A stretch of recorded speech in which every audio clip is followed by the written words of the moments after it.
Well, that was certainly something as the Minnesota Wild officially now eliminated from postseason contention following a 5-2 loss to the Colorado Avalanche that just further underscored just how far away the Minnesota Wild are from hitting those top levels of talent. We'll talk about Nathan MacKinnon literally skating past everybody on those and we'll play a little bit of are they worth keeping or is it time to move on? On tonight's Locked on Wild postcast, again, the Minnesota Wild officially eliminated from postseason contention. So let's talk about it.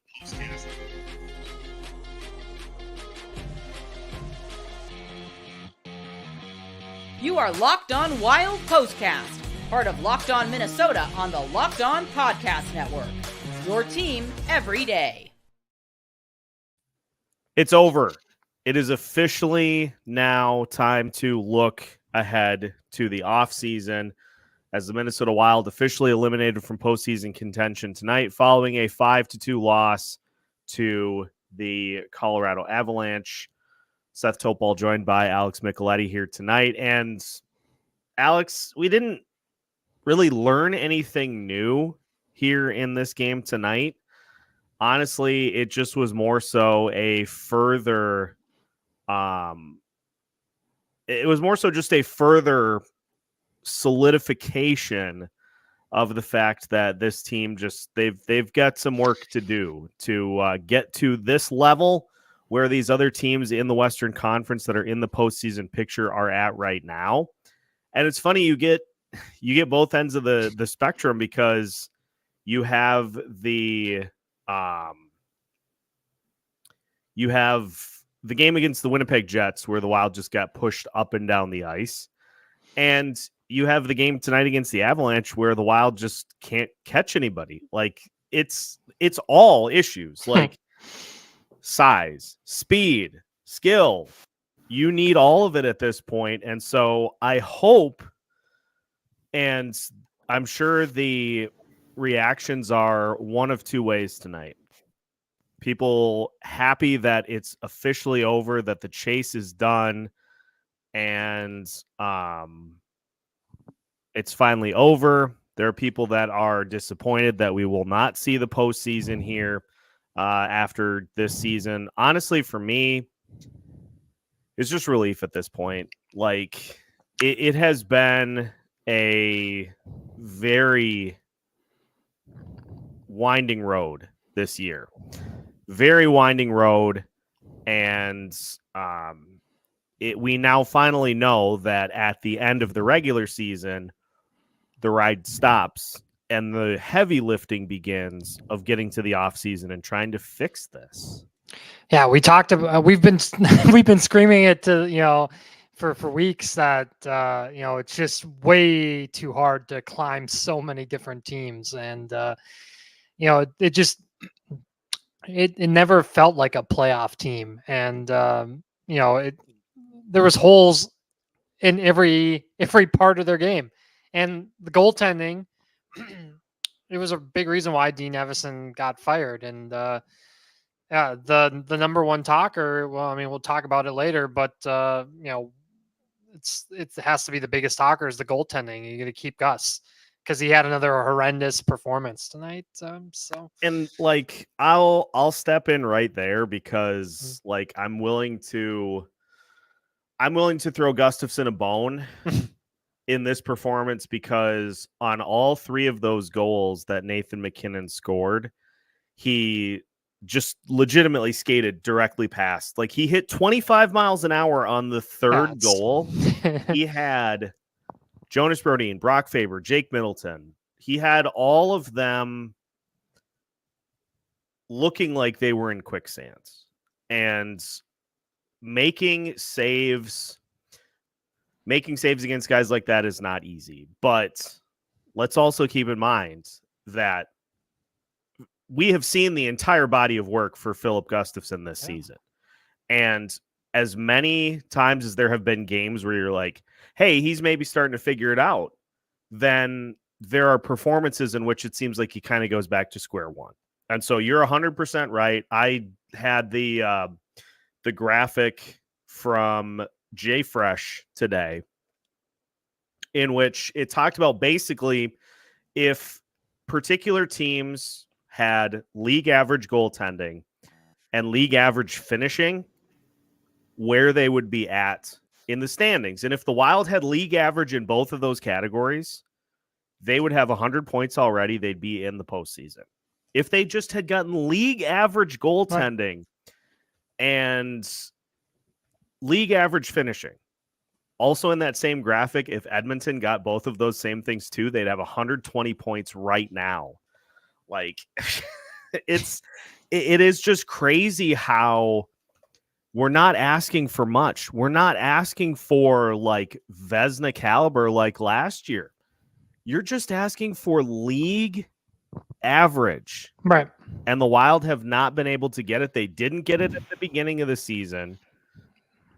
Got Dean fired. Yeah, I mean, Yeah. and it wasn't just Gus. Let's be clear. I mean, Fleury was horrible at the beginning of the season too, and he got better as the season went along. But Gus stayed the same, and like I mentioned it, I don't think he was prepared well enough to be full 1A goalie. And if he does come back, he's going to have to figure that out, get in better shape, and we'll see. But it's tough. Like it also, it's not 100% on the goalies. Right. Like we saw it again. Kirill Kaprizov and Matt Boldy scored tonight.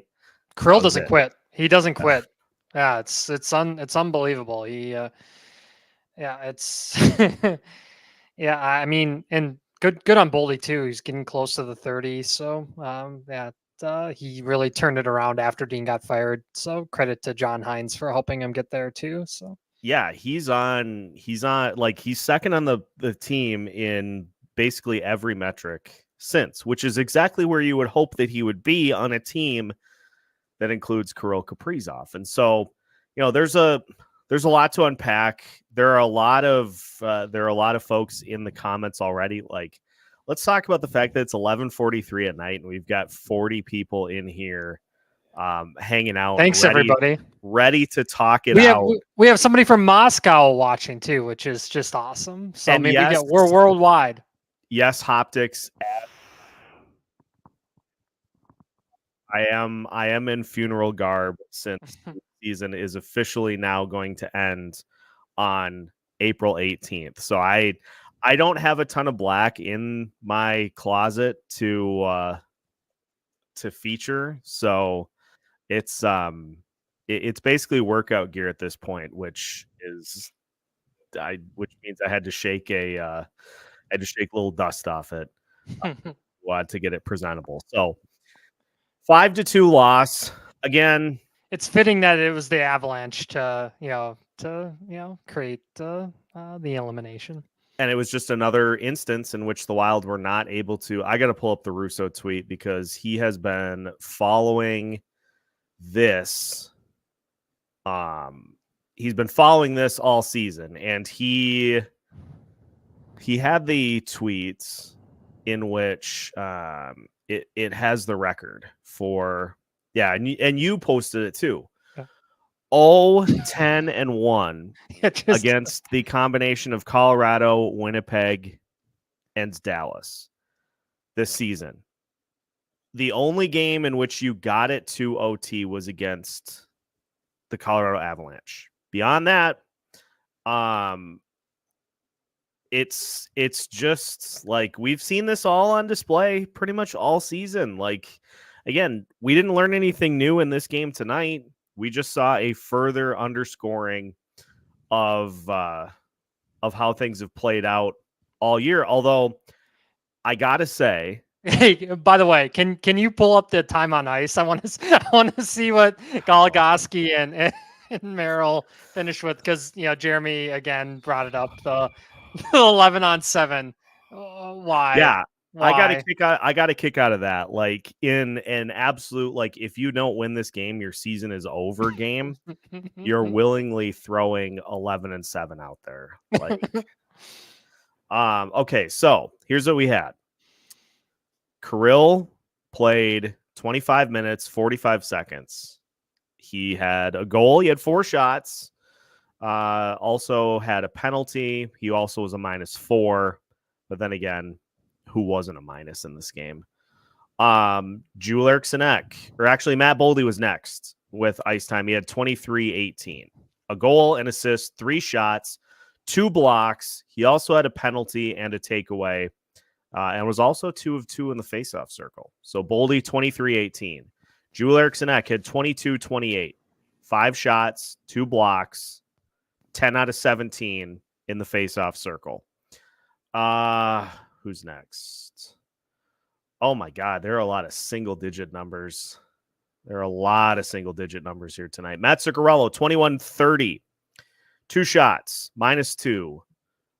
He also had 2 assists and had a hit, had a takeaway, and a giveaway as well. After that, Freddie Gaudreau, 13-16, no shots. Marcus Johansson, 15-49, 1 block.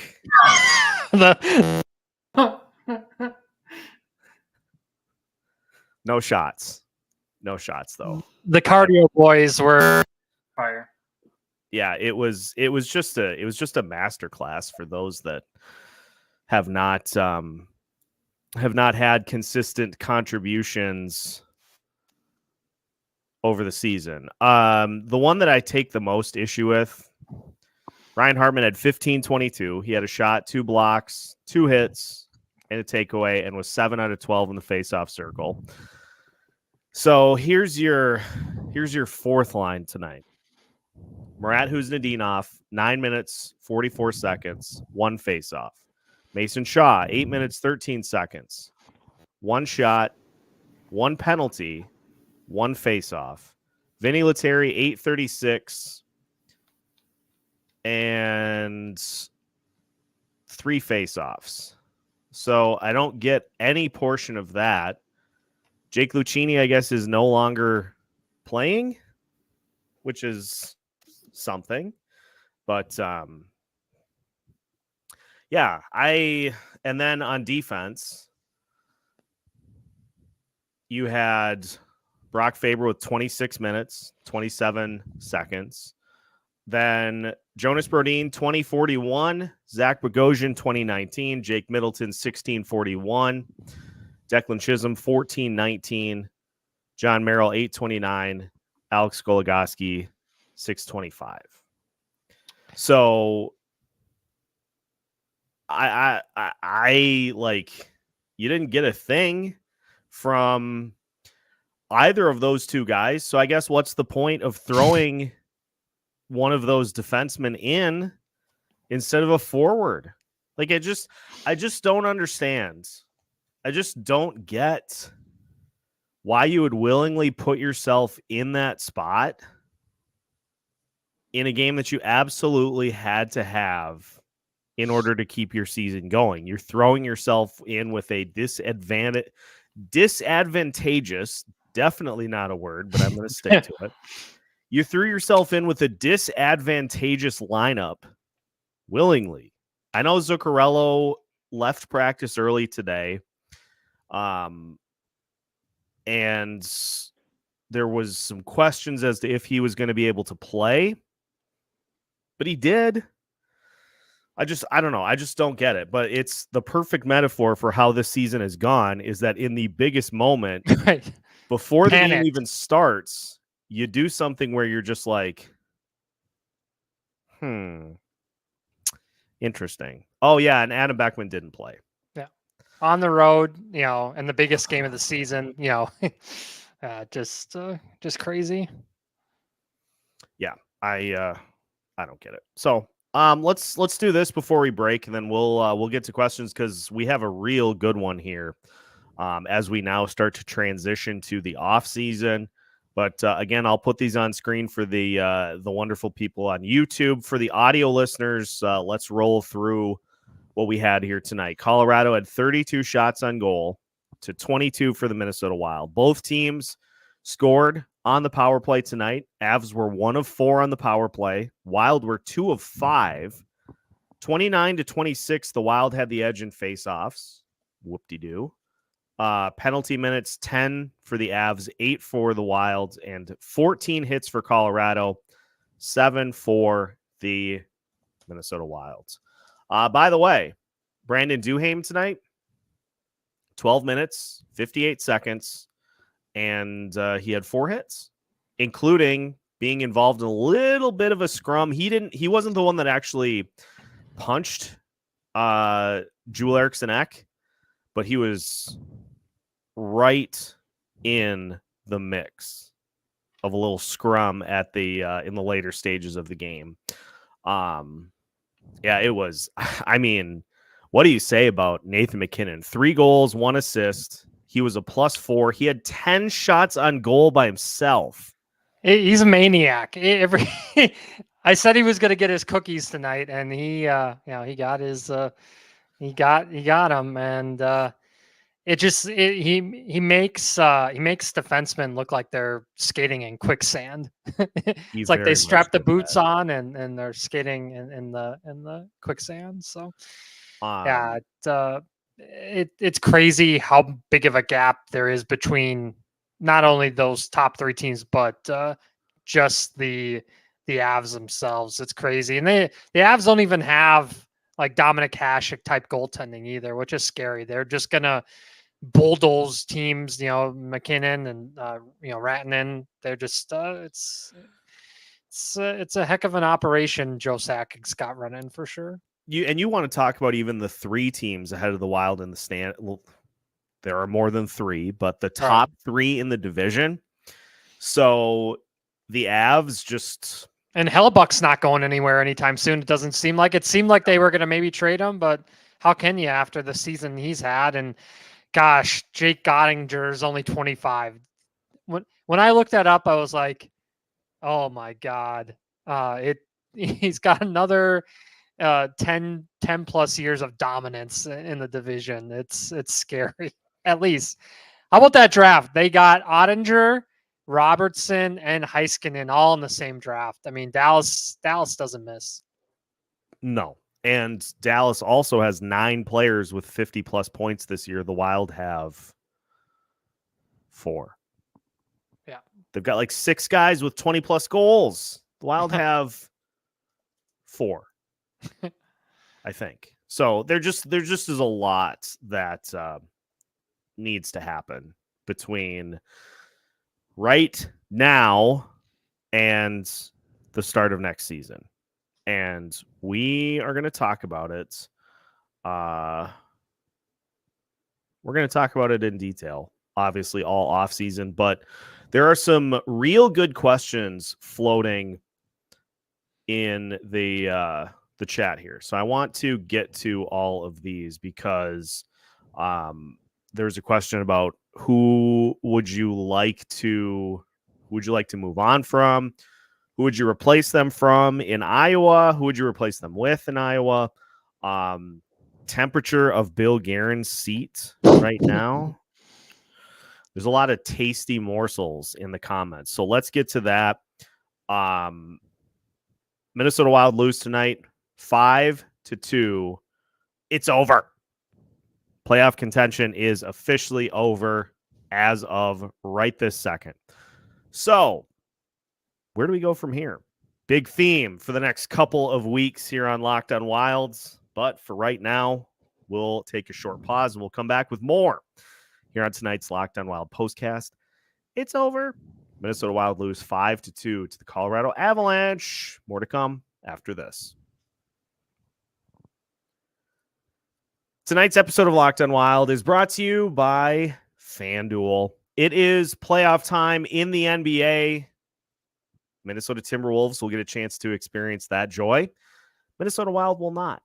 Baseball is also in full swing, and FanDuel is your place to bet on every single game. And get this, right now, new customers get $150 in bonus bets guaranteed.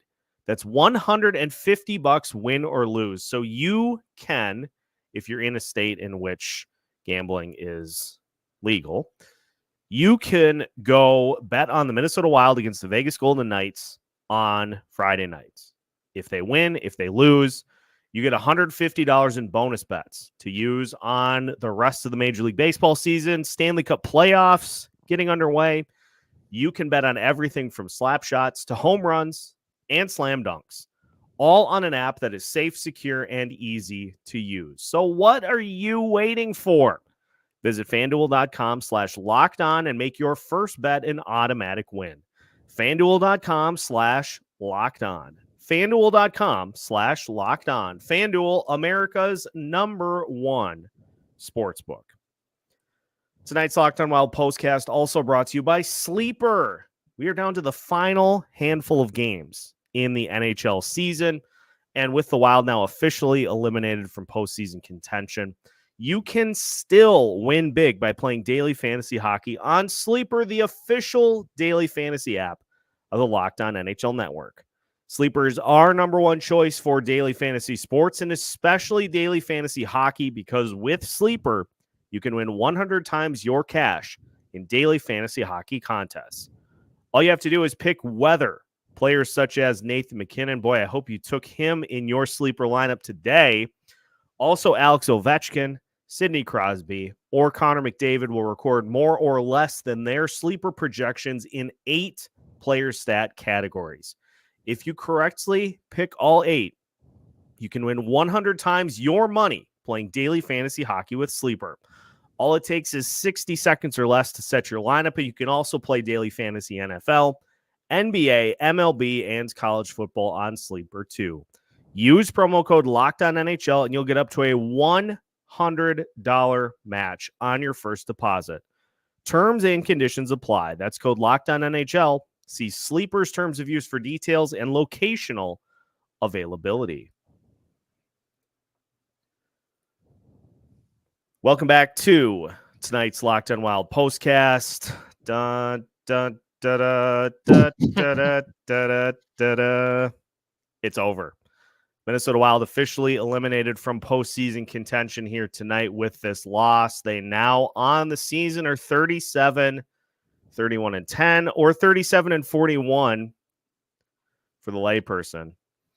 We got a lot of good comments here in the comment section, as we always do. 61 strong listening to Thank you, everybody. This postcast, even after a West Coast game, after a loss in which Nathan MacKinnon was just a hamster in a wheel running circles around the entirety of the decor. The dog was hungry tonight, and he he ate. He big time Woof, woof. ate. I want to start with the first thing that I saw in scrolling up to the top. Let's get it is dead on. We don't need to see these just staggering levels of minutes for the top level guys the rest of the season.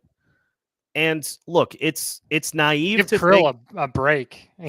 Man. It's naive to think that these guys are simply not going to play. Right. They're going to play.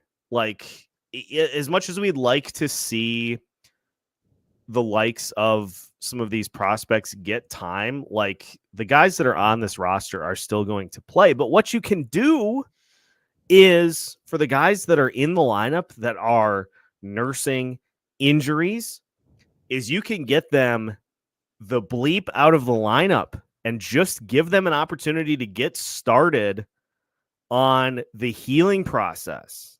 And there are guys in this lineup that are. Like, we saw it today. Brodin all year. Jonas Brodin has been battling things all season. Give him an opportunity to get started on the healing process. Matt Zuccarello left practice today to get treatment on what he has been dealing with at points throughout the season.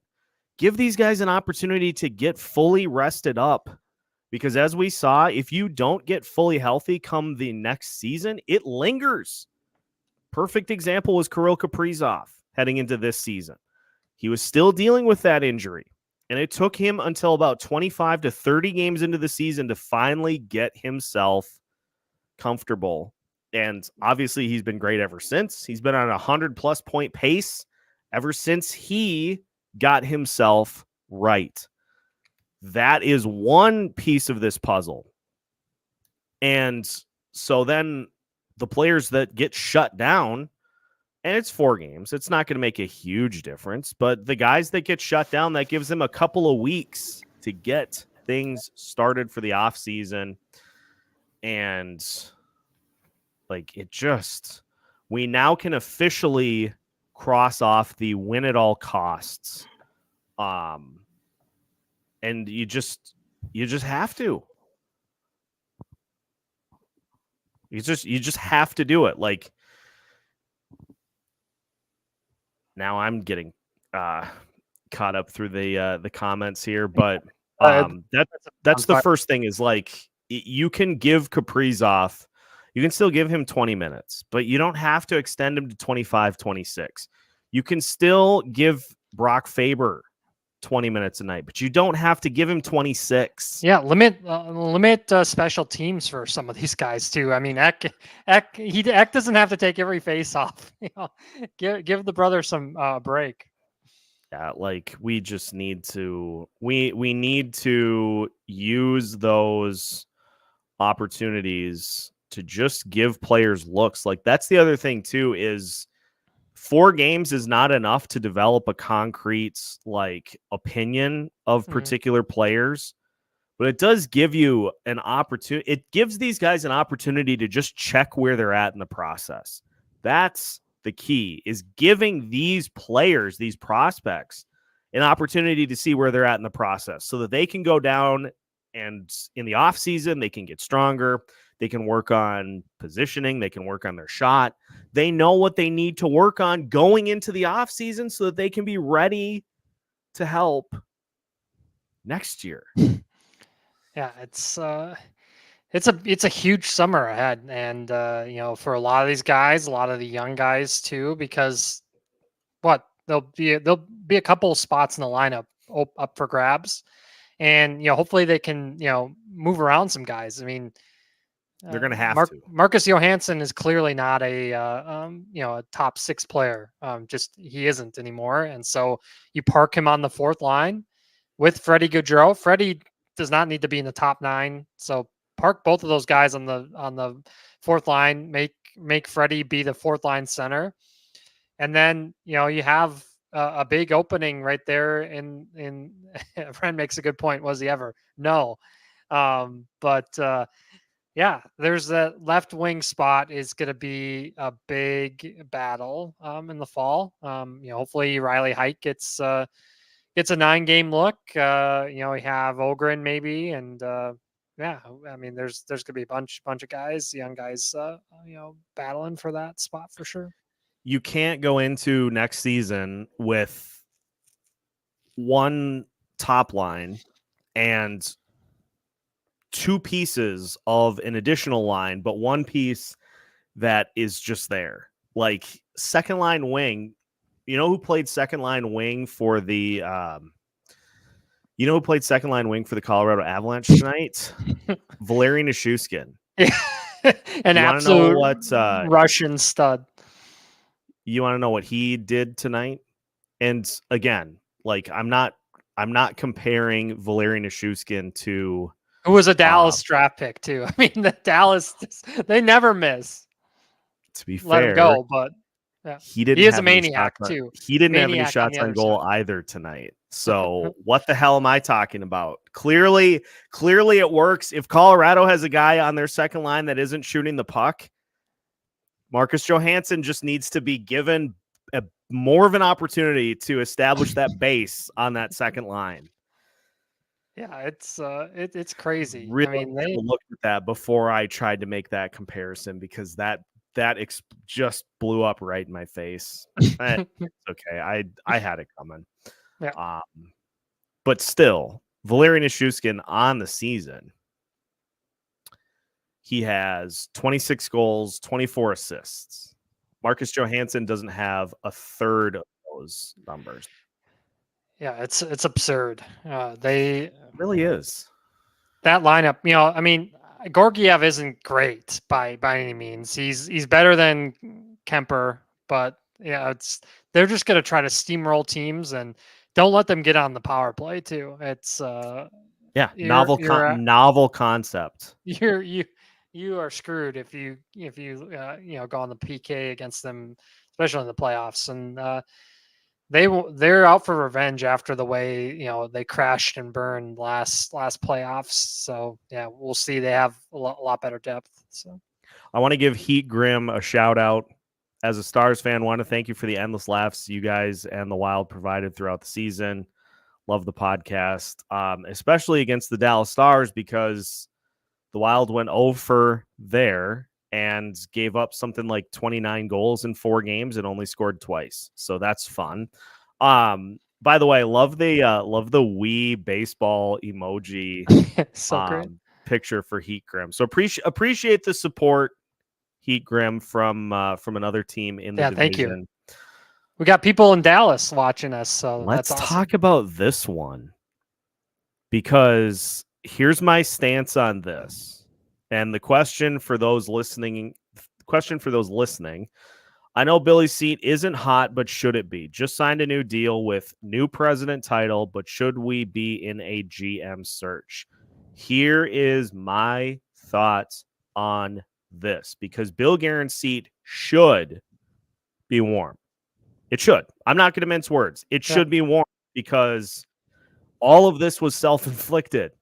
And I know a rash of injuries, by and large, probably more injuries than many teams normally deal with over the course of the season.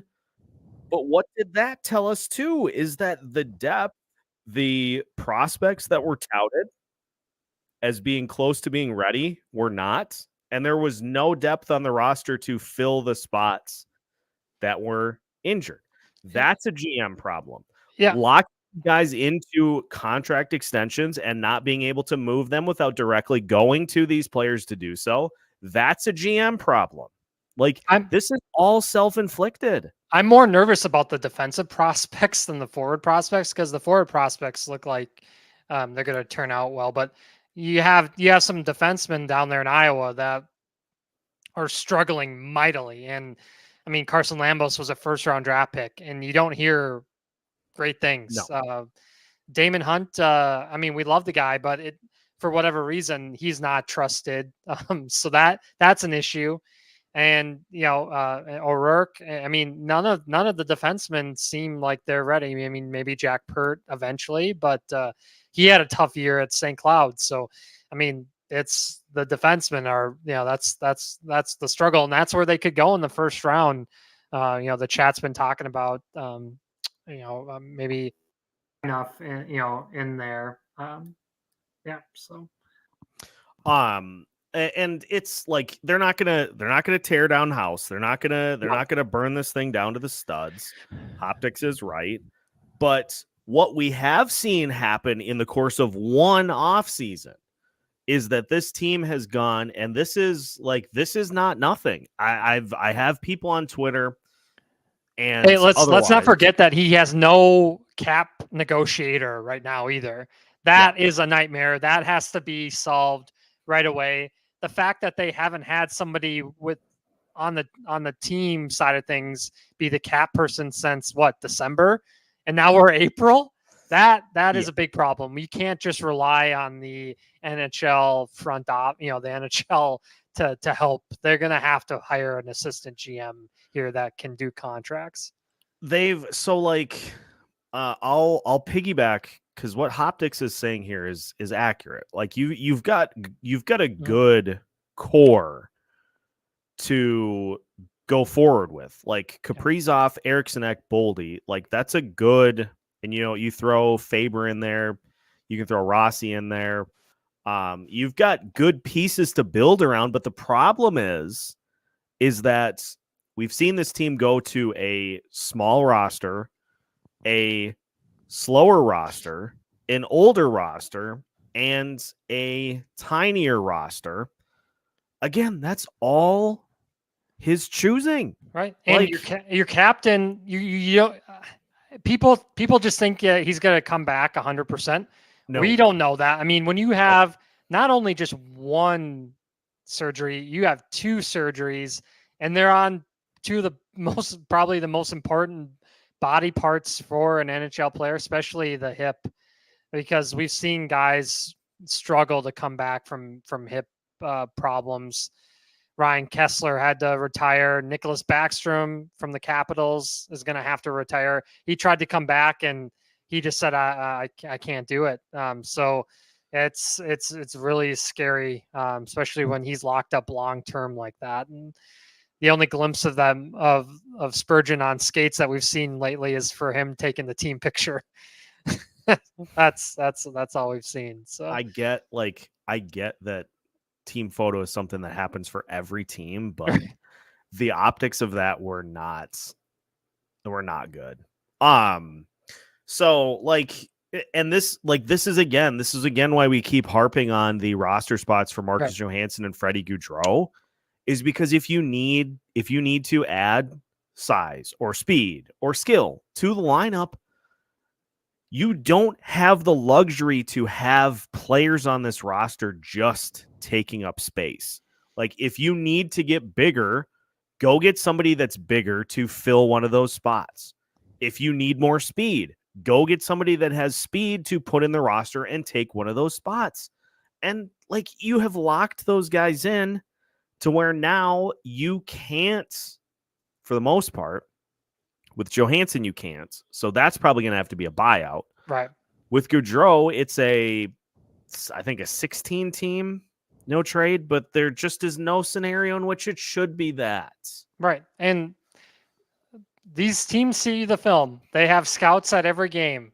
So they are watching these guys, and they had nightmare seasons. So it's going to make it really difficult. That's why I keep bringing up Gustafsson, because there are so many teams that are desperate for a goalie. Look at Philly without Carter Hart, and then Carter Hart's not coming back anytime soon.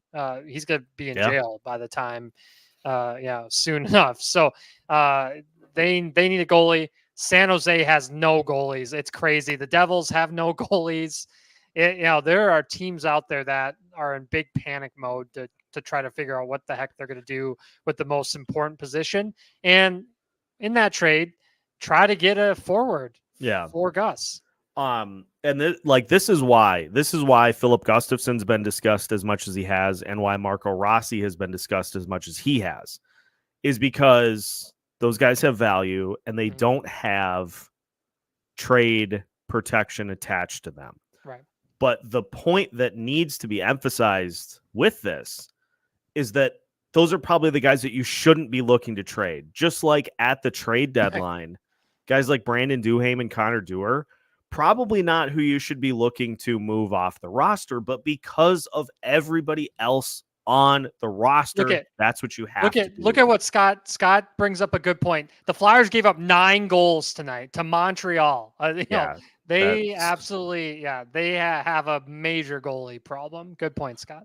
Yeah, I thank you for keeping an eye on that, because I'm trying to bookmark comments here, because I'm trying to the chat's on fire. I'm trying to make sure I'm answering or getting people's questions out there too. Johansson is blackmailing someone. Convince me otherwise.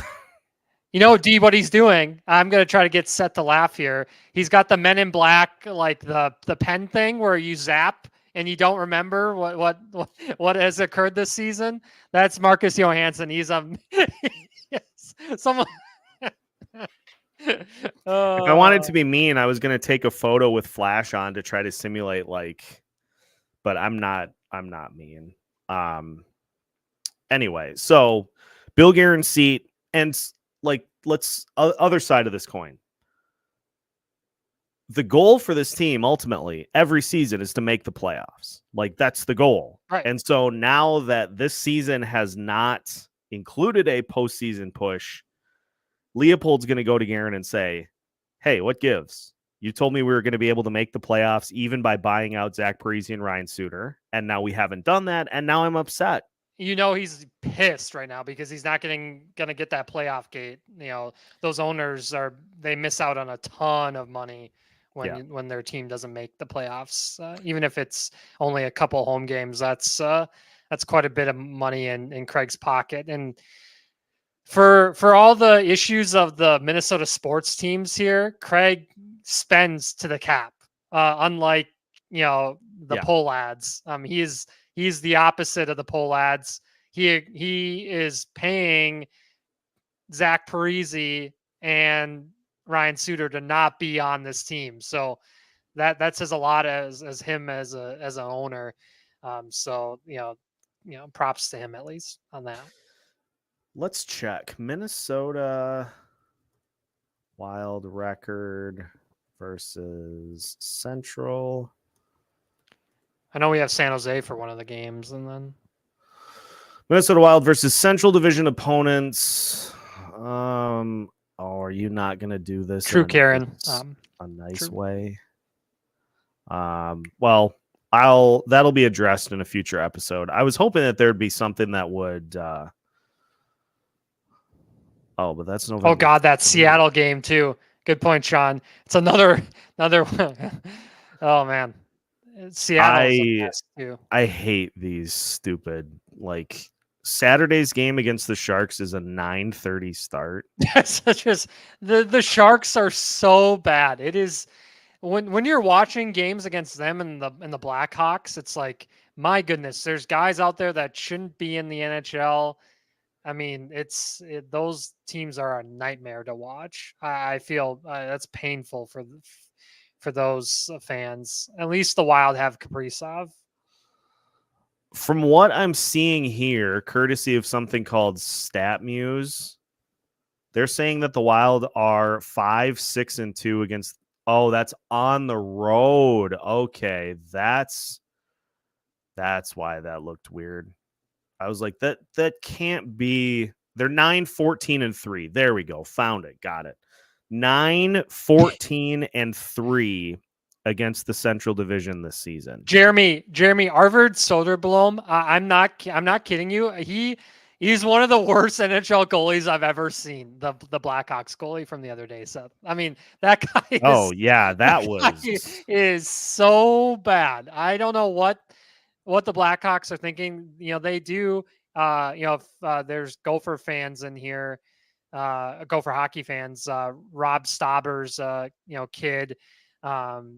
Is in the Chicago Ice Hogs organization, Jackson Stauber.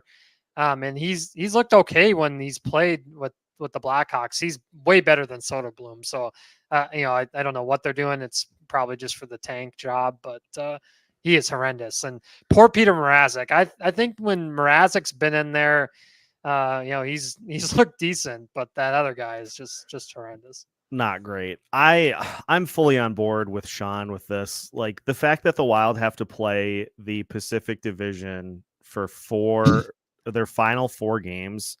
Yeah, I'm with Sean. It is a nightmare. It's hideous. It's bad hockey. I mean, the Ducks, for how much talent that they have, it's horrendous. I mean, if they didn't have Vetrano, it's just, I don't know, it's garbage. They got to get Gibson out of there too. It's a nightmare. The only redeeming quality about playing, for instance, San Jose is just guessing which Sharks player is going to score. Beyond that, I don't need to see the Kings again. We already know how that plays out. I don't need to see Vegas again. We pretty much know how that plays out. Yeah, Sean. Yeah, it's crazy. Get Gibson back home to Pittsburgh. That's where he's from. Yeah, they need to get him out of there.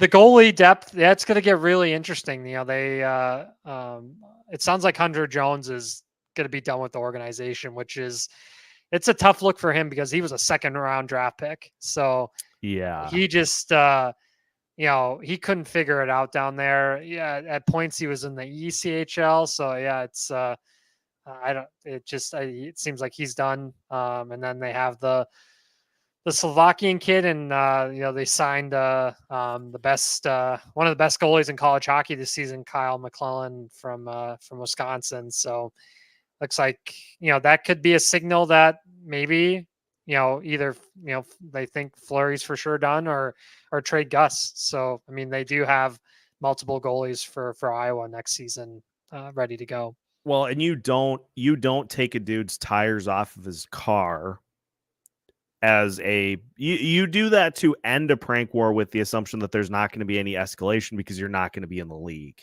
Right. Like, how about that was that a whole wild thing? move. They talked to him in the locker room today, and he said the car is still in the shop, and then he had to reiterate that it was still in the parking lot. So he still has his car there. It's that was crazy. What a way to pull that one off. I'm gonna go back to this too because 100, like we got to keep in mind, and I have not had the ability to dive into all the stuff that was going on, but I just am really never going to be in the position to question the buyouts. They had to do it. They had to do it. They had to do it. Even though both of them are still playing, it was time to move on.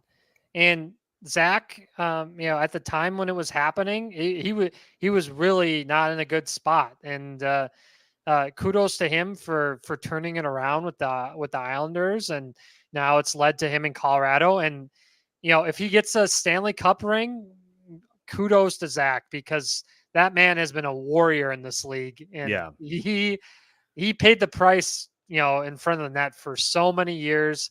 He got close with the Devils, just for whatever reason never worked here. But if he gets a ring, I'll be happy for Zach for sure. The key thing to keep in mind here for, there are many layers to the buyouts. Like, number one, the fact that the NHL retroactively decided we're going to add some penalties here to where if these guys retire before their contracts are done, you get penalized for that. Like, that stipulation did not exist when those contracts were signed, but also those two guys had a level of power that you really just should never give to players at any level in any situation. They basically ran the team. Right. And that was allowed to go on way too long. And so when a new general manager comes in, I'm of the belief that if it wasn't Bill Guerin, if some other GM came in here, same thing would have happened. Right. Like, it just was allowed to go on for way too long.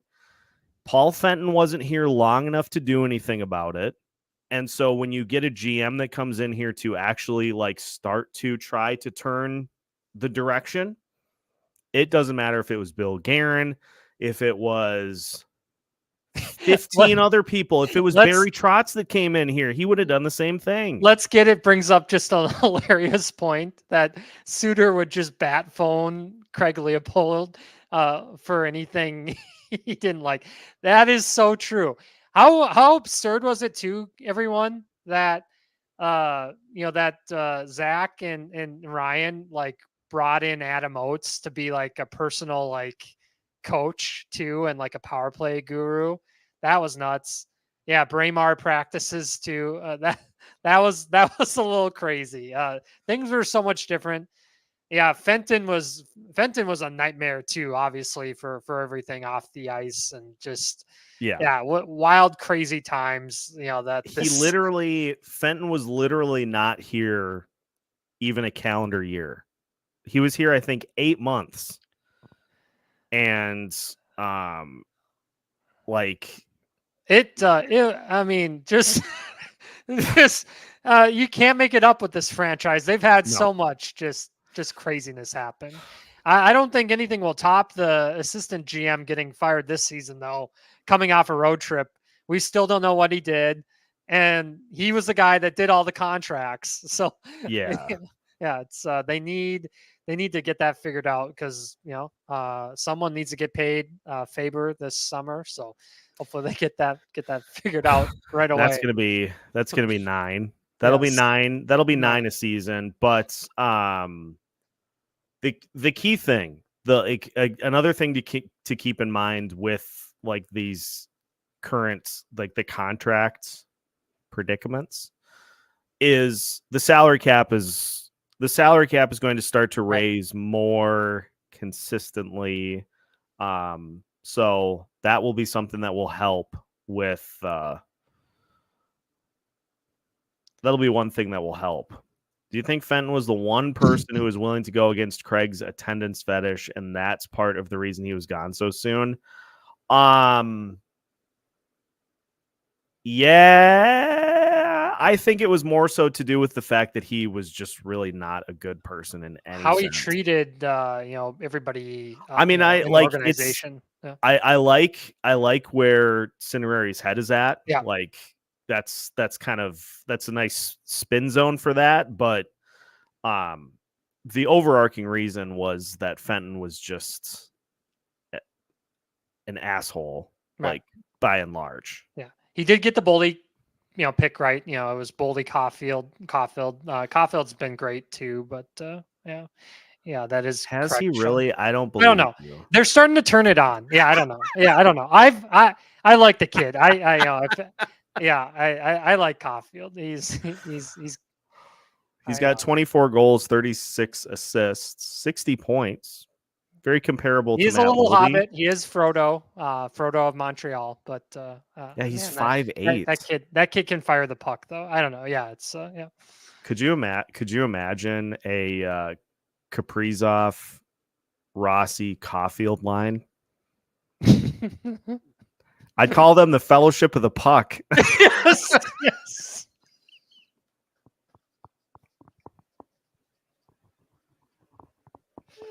Oh, there it is, the moment of the night.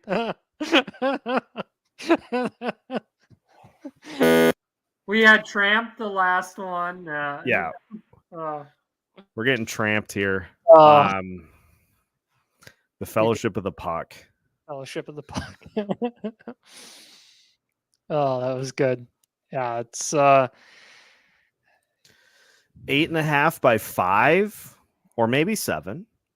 It's going to go up. I mean, he's seen all what some of these other defensemen are getting, and he's going to want that. He's going to want Kaprizov numbers for sure. I'm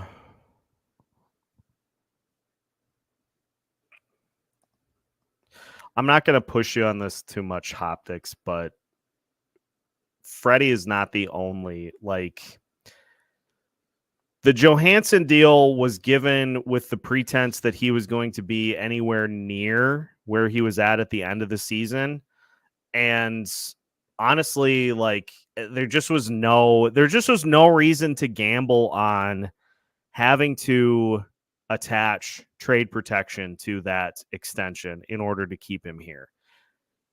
If he ends up getting more money from somebody else,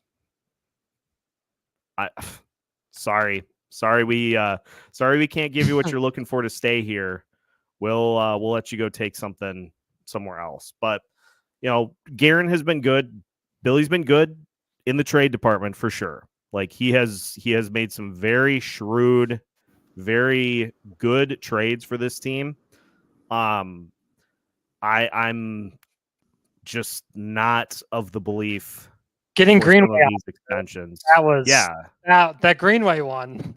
The fact that Buffalo agreed to that was unbelievable. And Fiala, to get a Faber, you had to, Fiala was the casualty. So I mean that's in the long run, I think that's really going to work out for 18 points in 20 games with Boldy somehow. I still don't know how. Yeah, was he attached at the hip? Yeah, just he's like one of those. Oh no. Marcus Johansson is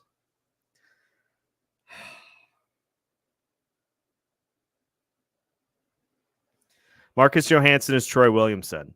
He has great speed. He has the ability to hit the home run, but he can't catch. Like Johansson has good speed. He has the ability to hit the home run. He's allergic to shooting the puck. He can't just shoot at all. Yeah, he should get a. You know what he should get? We talk about NIL money for college. He should get a sponsorship from Lifetime Fitness. Him and the cardio boys can get some workouts, going.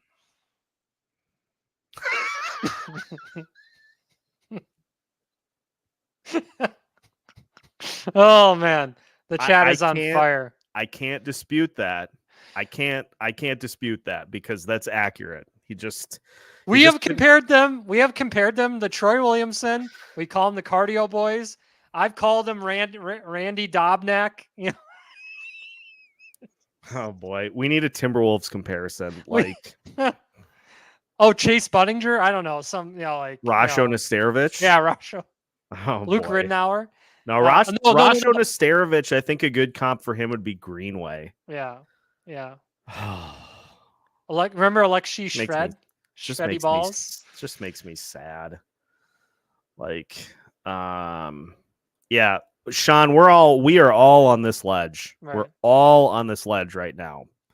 But this is why I keep talking about Randy Foy.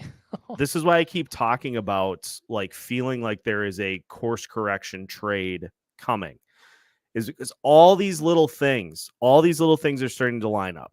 Like, you didn't make the playoffs this year. If that's your overarching goal as a franchise, you're going to do something to get there next year.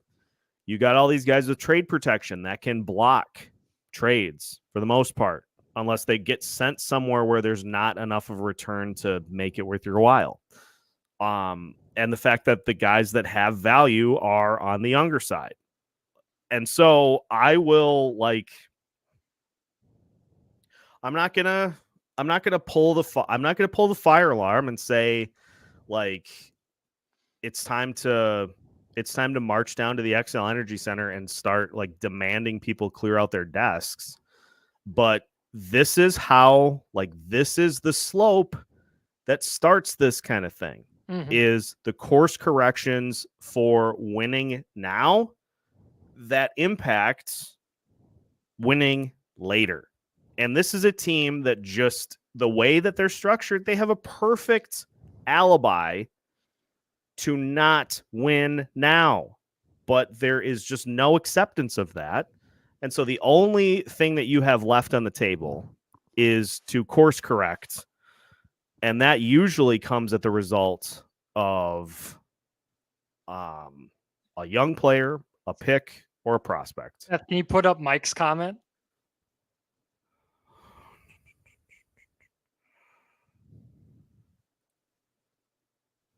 Oh, we got Tokyo here. We got a couple. We have Japan on the board. Japan. Thank you, Mike. Thank you so much. Really appreciate it. That's so cool. It's so cool seeing new spots around the world. Yeah, it's awesome.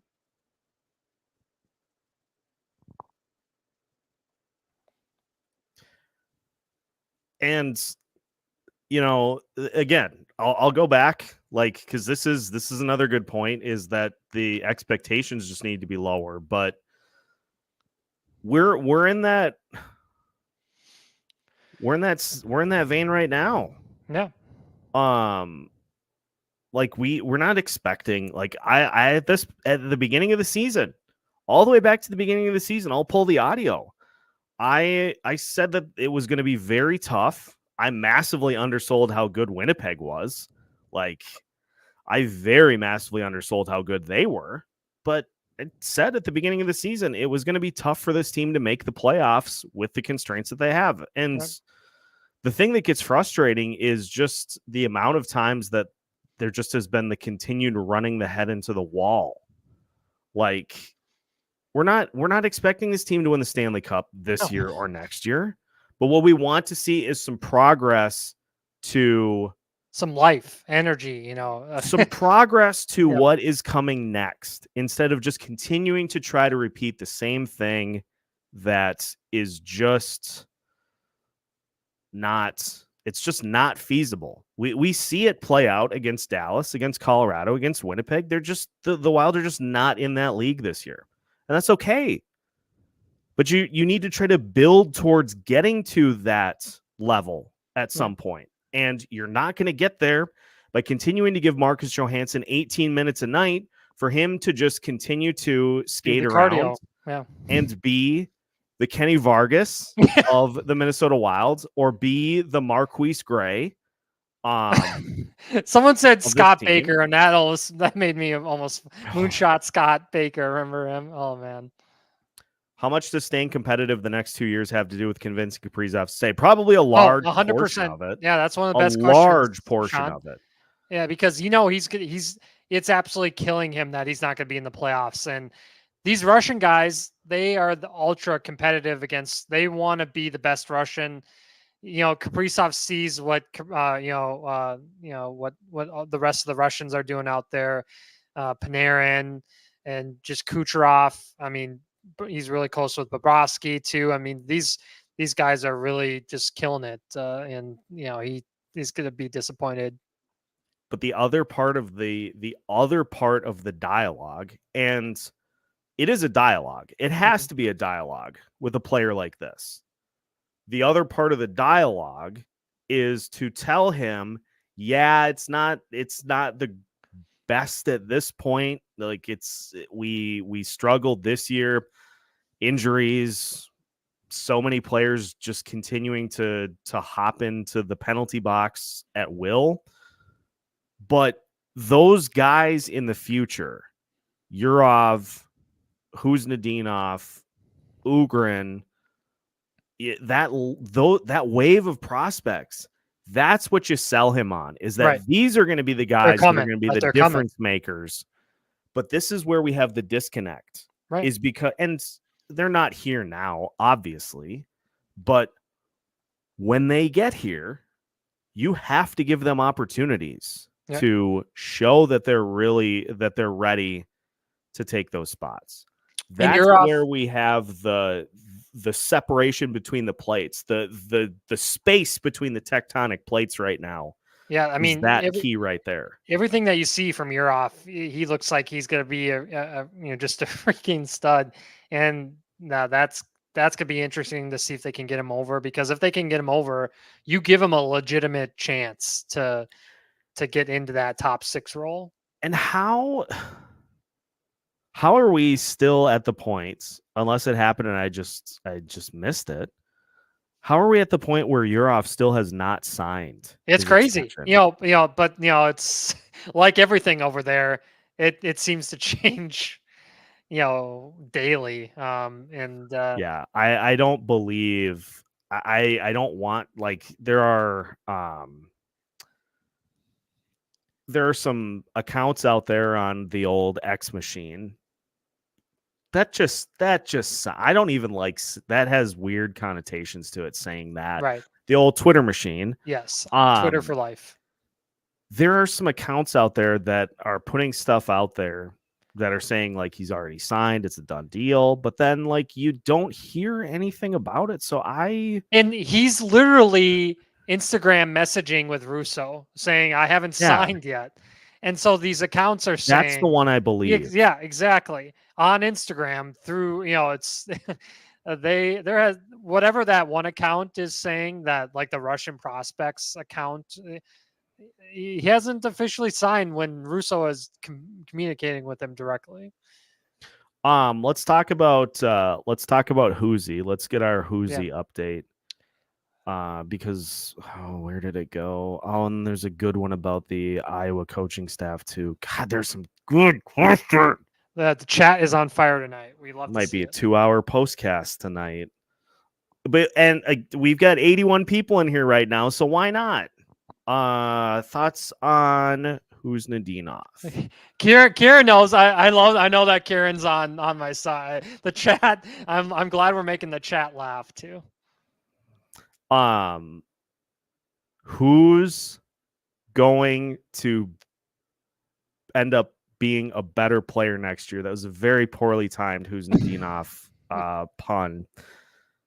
Marat Kuznetsov or Marcus Johansson? Marat, I mean, he at least Marat shows some life out there. He's winning faceoffs. He's a vibes guy.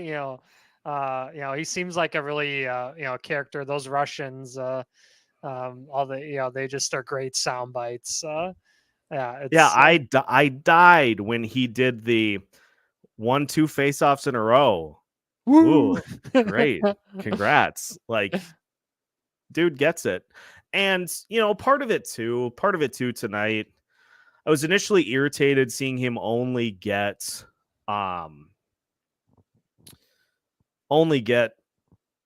under 10 minutes tonight. I think it was 9 something. Let's consider 2. Let's consider 2. You're playing the Avs. Colorado is a very deep team. They're playing at home. And so there is part of the equation of trying to protect some of these young guys too. Hear me out on this. Sure. Hear me out on this. In a game like this, against a just juggernaut, and you're very clearly the underskilled team in these two. You could have played Kuznetsov and Shaw and Letary for 15 minutes tonight. But guess what Jared Bednar is going to do to combat that? He's throwing the MacKinnon line out there. Always. And so part of the dance, especially tonight, is just understanding that there are some games where you are just going to try to make sure that young players don't get embarrassed out there. Poor Mason Shaw, by the way. My goodness. Holy buckets. Yeah. His ribs have got, if they weren't broken, my goodness, that was. Freddie, can you bring up Freddie's question? If my mouse would work correctly. So Freddie, he just went in the transfer portal and he is going to Michigan State now. And so the hope is, he's back with his national development team coach and Adam Nightingale. That's who coached him for, when he was in junior there. And the hope is that he can get something, out of him that, Granato couldn't, or Hastings. It's a really tough look after 2 years to not show any improvement. And to get cut from the World Junior team, that's a tough look too. But we'll see. This is a huge year for him. If he doesn't improve, then it's getting really, really dicey for him. Being on the NHL team, which would be a tough look as a first round draft pick. And this is where we have to remember for the draft, go with the best player available, which was Gabe Perreault. Even if he doesn't have the size Stramel does, you go with the guy that is more skilled, more talented. You just don't. That's perfect. And, that's the face I made when he got drafted. I was like, I watched Stramel when he was that year against the Gophers, and the Gophers just toyed with him, and he looked nothing like a first round draft pick. So, they got enamored by the size, and Perreault was right there. So that was tough, but that face is hilarious.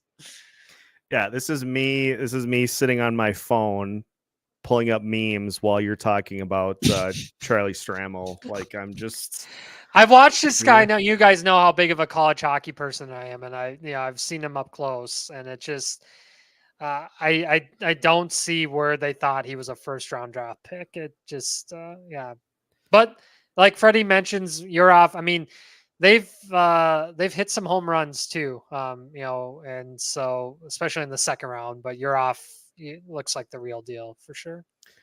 You guys ever just scroll through your phone and look at what you have just in the hopper for memes?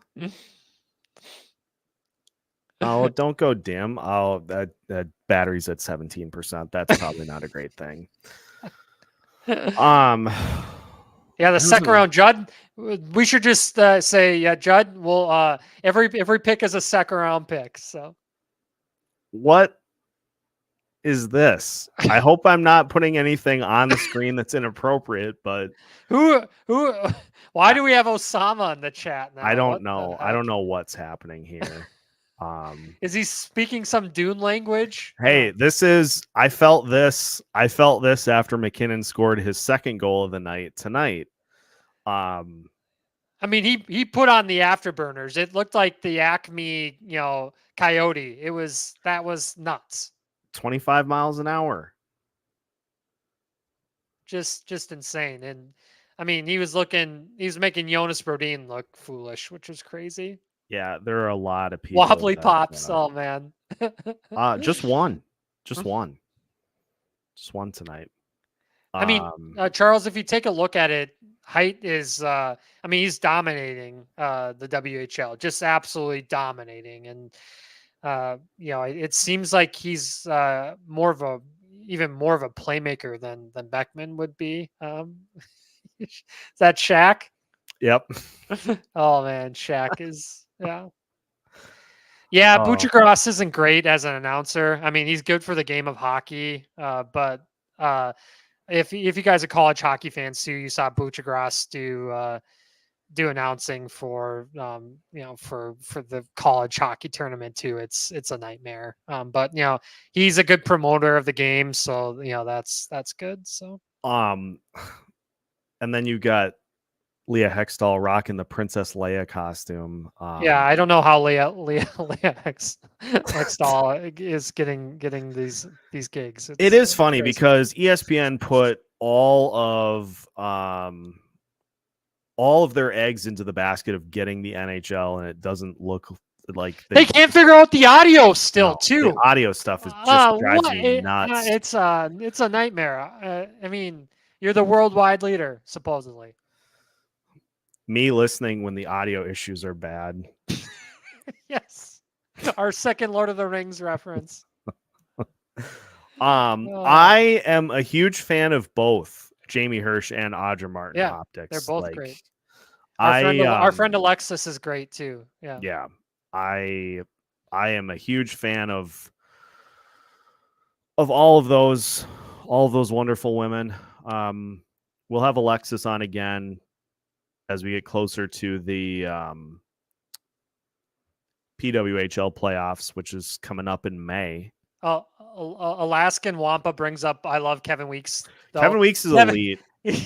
His breaking news updates are just amazing. Yeah, it's he's he has unique content, and he was an awesome goalie too. Me trying to figure out where Kevin Weeks is tweeting breaking news from. Yeah, I mean, Jamie, look at some of the people that have graduated off of FSN Bally's. You got Jamie in the NHL Network, and also who am I forgetting? I don't know what's going on in this. Matt Dumba. Yeah. Everybody should it's kind of therapeutic. Just go through and just look at all the memes that they have on their phone. It's especially therapeutic after a game like this. Freddie, watch out for Denver. Denver was my pick. I put a tweet out there. I said Denver's going to win the Frozen Four. I just think watch out for David Carl too. He's the coach of Denver. I think he's going to be an NHL coach very soon too. So,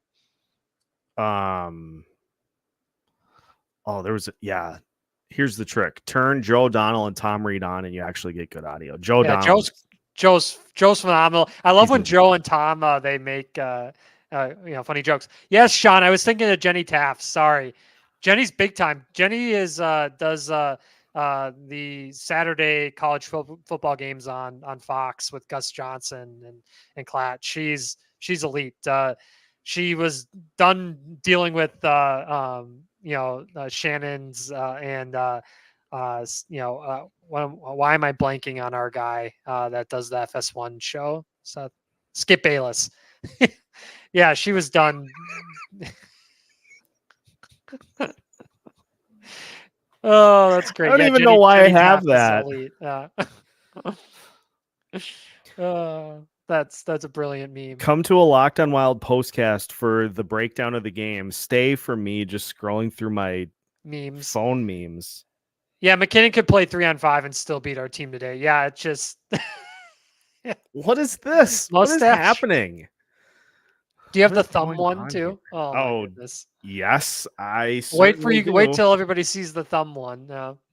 No, now we're getting into the pre-beard photos, and I've been meaning to delete all of these because it's not great.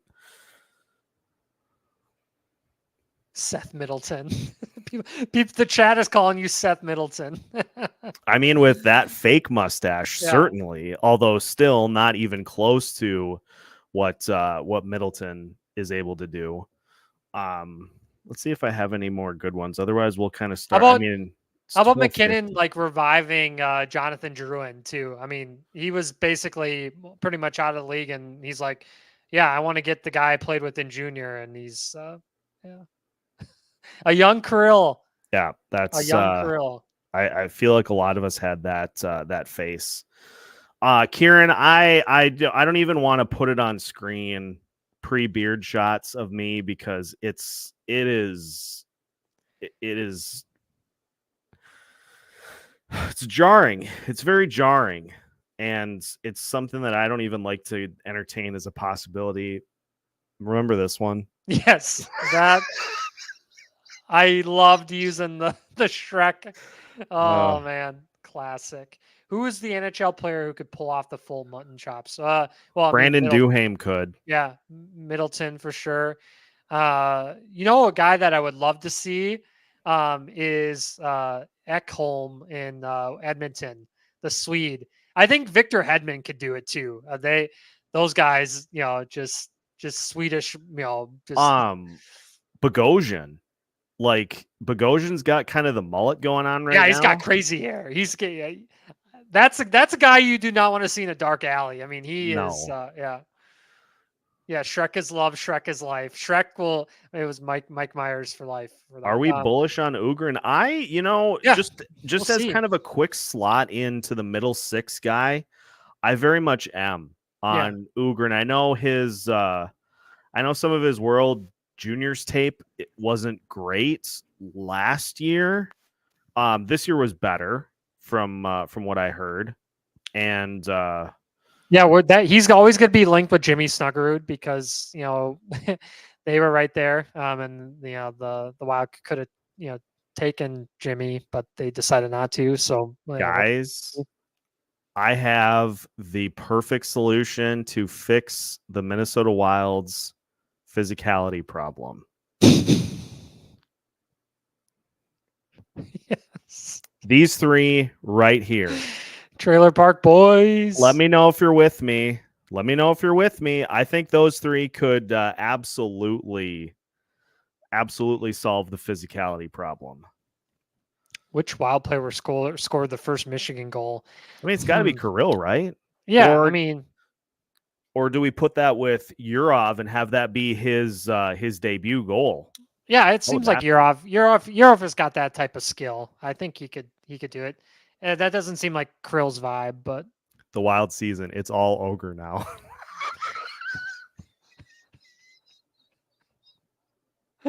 Oh, brilliant, Will. Brilliant. If people ask me like, how do I do this after games? This is how. A goose extension. Oh my God. No. Could you imagine that? No. Oh my God. No. No movement. No. Goose is 38 right now. If he got 5 more How years. about we just start putting movement clauses in people's contracts? Yeah. Let's just start putting movement clauses. Oh, remember Sean brings up the Granlund point too. The cool Michigan. They put they put Granlund on a stamp over there in Finland too. Oh my goodness, it's crazy. Granlund is he's now in San Jose, kind of where guys go to die right now. I like this point by Cinerary too about because Kaprizov, I at one point thought he broke Hellebuck's mask because he got him once like right here, and then he tried to get one off like the side of the top of his head, to the point where I saw Hellebuck kind of go like this, like, dude, you gotta stop. But that's his thing. Like, remember the Ville Husso goal in the postseason off the back of his head? That was the postseason, right? Or was that just a regular season game? Regular season. But still, to do that, like, come on. That's just a level of skill that I will never have, Right. that Marcus Johansson will never have, that You're right, Kieran. I feel bad for Granlund because it's just it's a nightmare. But Stammer. that's crazy. The fact that he's done so much for the Tampa Bay organization, and the fact that they didn't come to an agreement yet, that's tough. That's really tough. You know how that makes me feel? He is from the Toronto area, but they can't afford him. So Yeah. Oh, if he goes to Toronto, that's going to be, that'll be something. yeah, Freddie, it's possible they can get the first pick, but they have to get in the lottery. If they don't get in the lottery, then they can't. So they're close to it, but they got to get in there. Yeah, this like, ooh, working on getting custom emotes in the server. Oh, my services are being asked for. Oh yeah. Ren, I will empty my phone into the Discord server because I've got just a preposterous amount. Seth, can you bring up Tankathon quick and see Yes. how close we are to the lottery? The Minnesota Wilds already ran it once, and we are in 13th Okay.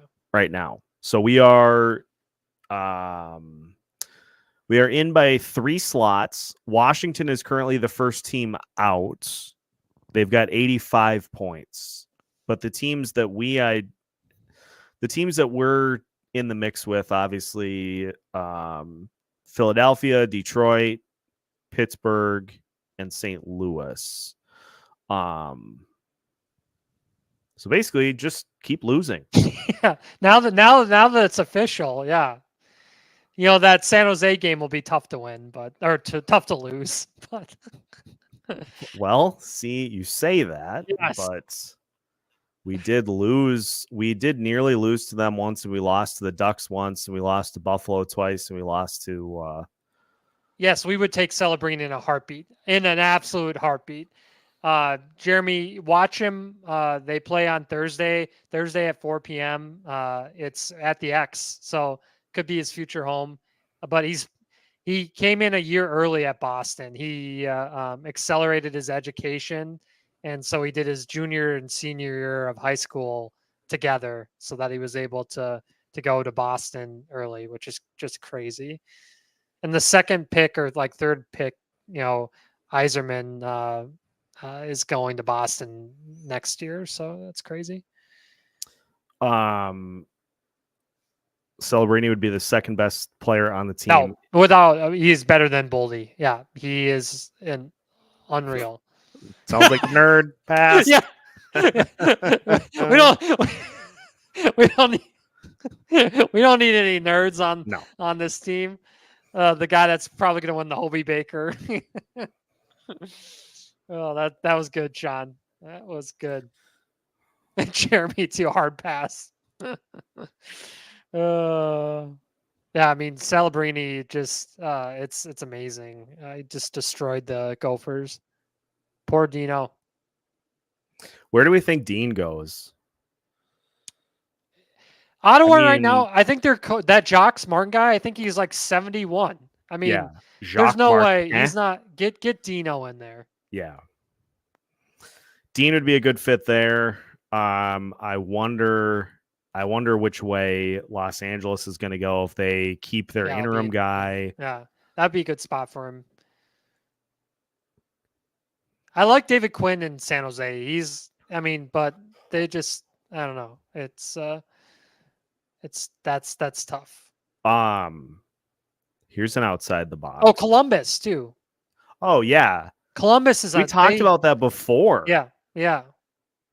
Columbus is, I feel like, needed. Yes, they need so much help. Yeah, because he's not going to try to look through players' phones, right? Like Mike Babcock did. Yeah, we aren't getting a new coach. I mean, I don't know if Hines is the right guy, but they gave him like 4 years. Yeah, so he's not. Craig doesn't want to have to pay for Dean, Hines, and a third coach. That would, I mean, even though I don't know if Hines is the guy, but they're kind of stuck with him now. me looking through my phone at memes at 1 o'clock in the morning. Yes, Ren. He looked. Oh yeah, yeah. He made players give their phones to him and put on like a projection screen.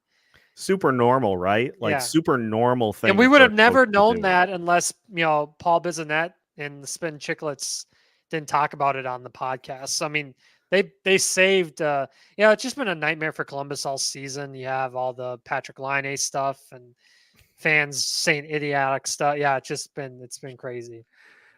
Players saying yes to giving their phone to Mike Babcock and then realizing what they have on their phone. Yeah, Ren, Mike Babcock is a weird dude. Remember in Toronto, he made all those guys like say like who they think was like the worst player on the team and stuff, and just absurd stuff. Yeah, we will never leave that to Locked on Wild to just like do that without asking people. It's why Mike Babcock should never be. What he did, to Mike Modano too. He scratched him so he wouldn't get 1,500 games too. Yeah, that stuff's terrible. Yeah, Kieran, that was interesting. I can't believe that Quenneville was on the St. Louis Blues guy podcast. I don't know. It's that guy.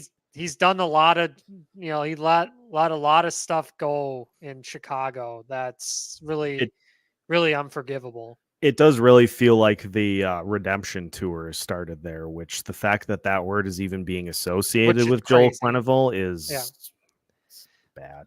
Yeah. I've got one more, and then I think we'll probably start to wrap. We should pay for 4 coaches like the Bucks. The chat is on fire. Oh my God. Yeah, they were just, I mean, they hired that Griffin guy and he didn't even make it halfway through the season, and they brought in Doc. Me when I dressed up as Ron Swanson for Halloween. Yeah, Freddie, not a real mustache. Freddie, I brought up Iginla's name before that in the chat. That would be, his dad Jerome just killed the Wild, so that would be that makes everybody feel old in here. I'm sure seeing Iginla having a kid be his kid being a first round draft pick already. It's crazy.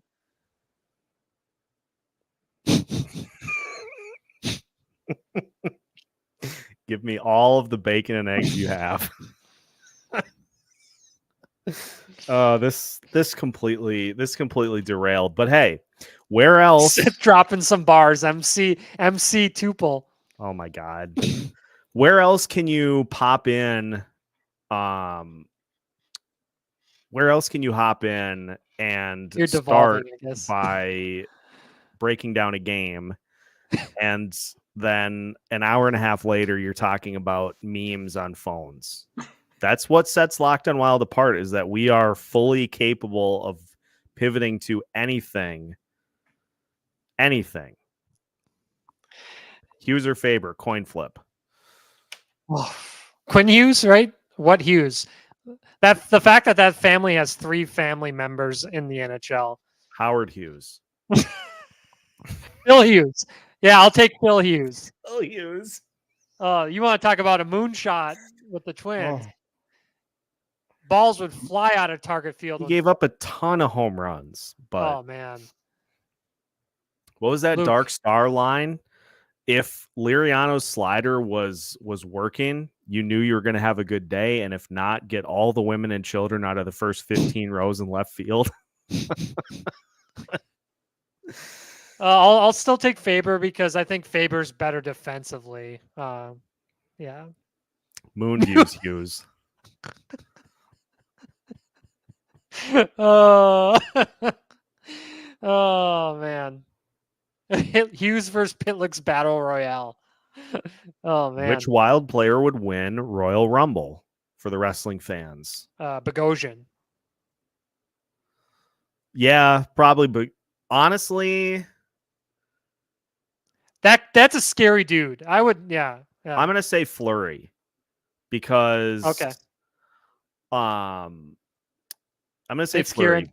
because pranks. He would pull the announcer bell off the table, and when Bogosian had his back turned, he would get it, and then he'd hit him in the head with it and knock him out.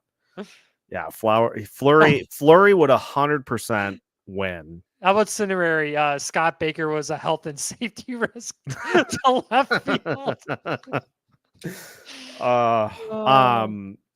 Honestly, obscure Minnesota Twins players is one of my favorite things. It's the best. Ever. It's the best. It's like that tweet that's like all guys want talk about is like sports stats or like Boof Bonzer.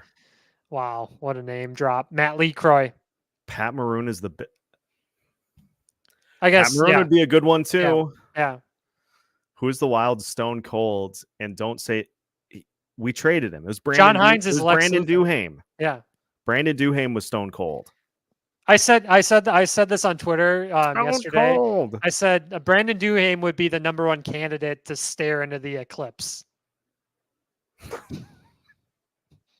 Without glasses on. He would look directly into the eclipse.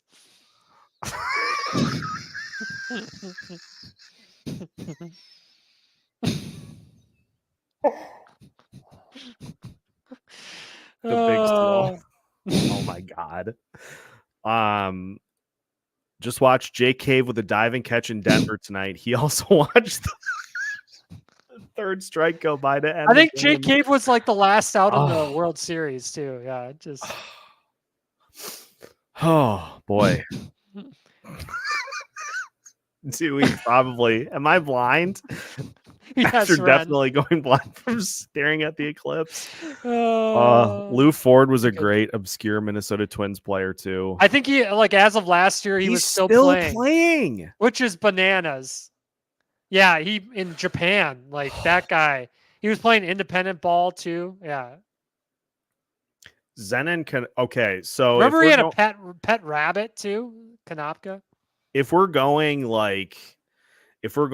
all-time Wild roster, Derek Bugard has to be one of the Hardy brothers, right? Maybe do we have a large amount of wrestling fans in here? I used to dabble. I was a huge Undertaker fan way back in the day, which is why I got the hood. Maybe that would be something. One of the Dudley boys. That feels right. That feels like a good comp.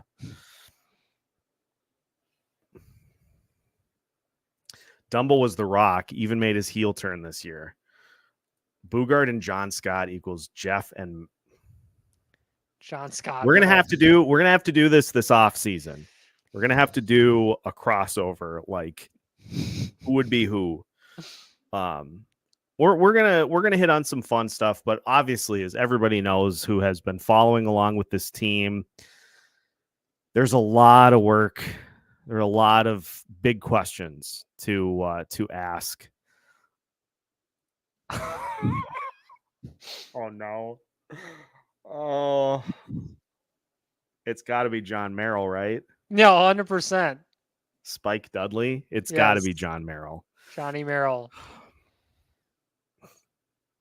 He'd be the one that would climb up to the top of the ladder and get hit in the back with the kendo stick, and is like leg would get trapped, and yeah.